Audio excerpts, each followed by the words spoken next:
Meow, my friends. The unthinkable has happened. Bashar al-Assad, the man who's been clinging to power in Syria like it's the world's most dangerous game of musical chairs, has finally lost his seat. After 54 years of Assad family rule, the Syrian president has fled to Moscow faster than you can say regime change. It's a moment that's left many Syrians feeling like they've just won the geopolitical lottery, shocked, relieved, and a little bit dizzy. Let's dive into this breaking story, shall we? On December 8th, rebel forces, led by the group Hayat Tahrir al-Sham, stormed Damascus like it was a clearance sale at a dictatorship outlet. These former al-Qaeda affiliates, under the leadership of Abu Muhammad al-Jalani, have gone from terrorist troublemakers to toppling tyrants faster than you can say rebranding. They've captured the capital with barely a whimper of resistance, sending Assad scurrying off to Russia like a chess piece fleeing a collapsing board.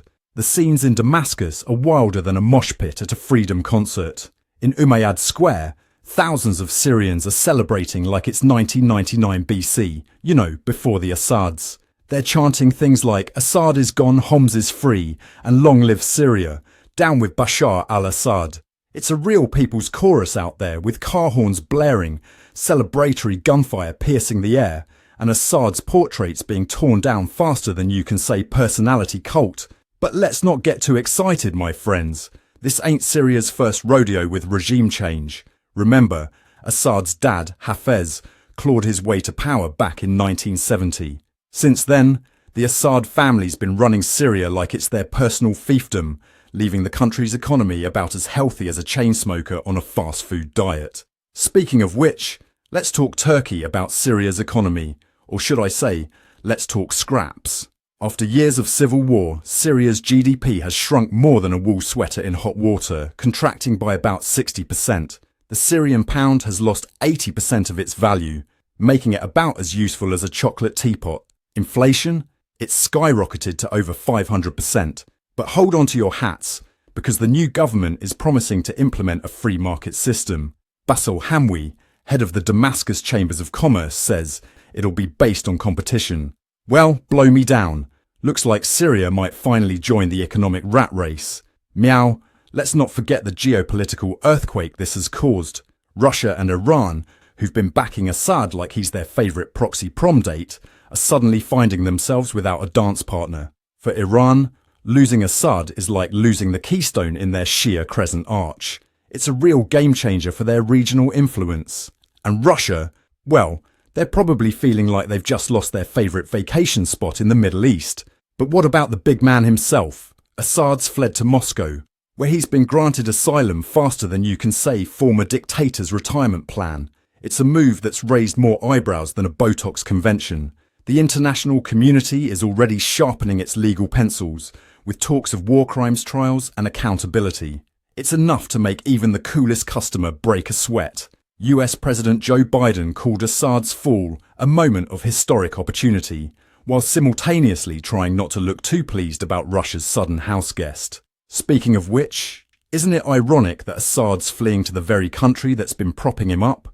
It's like the world's most twisted version of Who Wants to Be a Millionaire, where the lifeline is asylum and the prize is avoiding The Hague. Meow, my friends.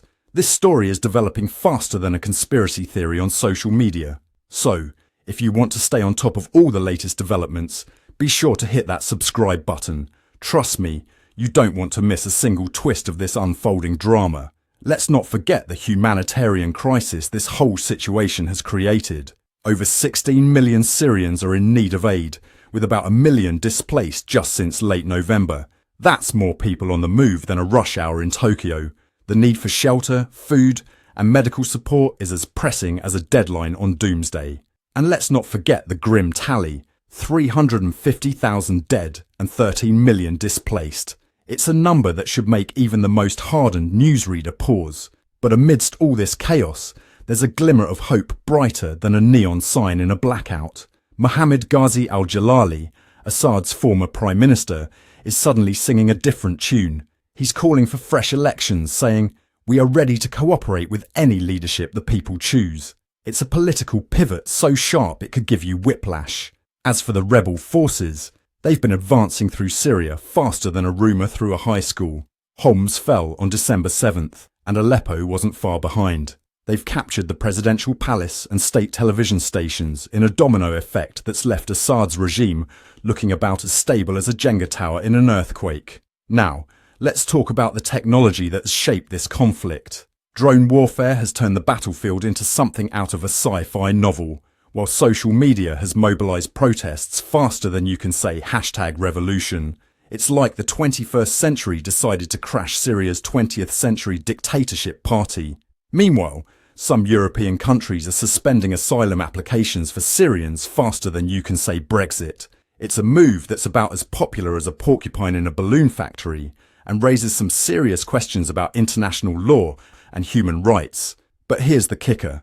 The Syrian constitution, that document that's been about as effective as a paper umbrella in a hurricane, actually defines Syria as a democratic, popular and sovereign Arab state. I guess Assad missed that memo, along with the one about not using chemical weapons on your own people. So, there you have it, my friends. Assad's reign has finally come to an end, and Syria's future is as uncertain as a weather forecast in Tornado Alley. Will democracy take root? Will the economy bounce back? Or will Syria find itself caught in another tug of war between global powers? Only time will tell. But one thing's for sure, this is one regime change that's going to keep us talking for a long time to come.